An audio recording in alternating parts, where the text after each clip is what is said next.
چی کار میکنی شروین؟ دستمو ول کن. ول نکنم چی کار میکنی؟ وقتی بهت گفتم دیگه چیزی بینمون نیست، پس چرا اینطوری دنبالم راه میفتی؟ منم حرفمو بهت زدم.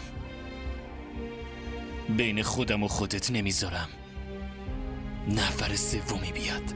سومی اومده. خیلی زودم اون نفر سومی که ازش میترسیدی میاد. اون شوهرمه.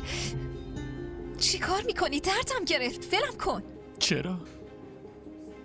دردی که من میکشم و نمیبینی. من تصمیممو گرفتم. من همچین تصمیمی رو قبول ندارم که بخواد تو رو ازم بگیره. جلوی همه آبرو ریزی نکن و زودتر از اینجا برو. اگه میخوای آبروت رو نبرم ساکت و آروم بگو. عروسی نمی کنی بگو. من همچین کاری نمی کنم. همه ی حرفامو زدم. تو هم اگه هرچه سریعتر این حقیقت رو قبول کنی دلت آروم میشه.